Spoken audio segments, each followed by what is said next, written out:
Pretty, asa na yung babaeng yun? Umanda sa akin yan. Tinan mo to, loko to. Abay, kakalaya mo lang. Naghahanap ka na naman ng panibagong asunto. Eh ano ate, pababayaan ko lang yung ginawa sa akin ng walang yung babaeng yan. Ayun pong babae ka! Halika dito! Halika! Hector! Tama na yan! Maawa ka sa asawa mo!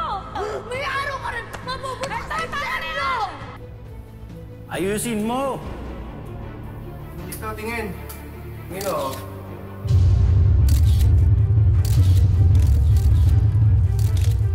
Ka pa ba? Tama mo, hindi mo papakasal. Di ba mapanakit ka?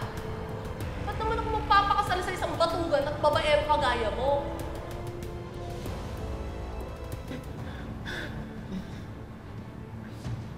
Hayop na Pretty yan.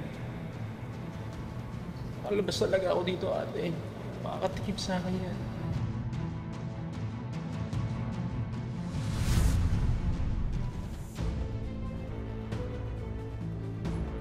Sa bagay, patong-patong na rin kasi yung atraso ng demonyitang yun sa akin.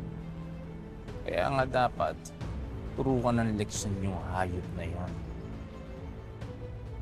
Basta mag-iingat ka ha. Malakas ang kapit ni Pretty sa Biyahero Riders. Bakit? Paano nangyari yan? Eh ano pa nga ba? Eh di pinatos ni Pretty yung oka na yun at pinagpalit ka pa dun sa mukhang bulok na tambucho.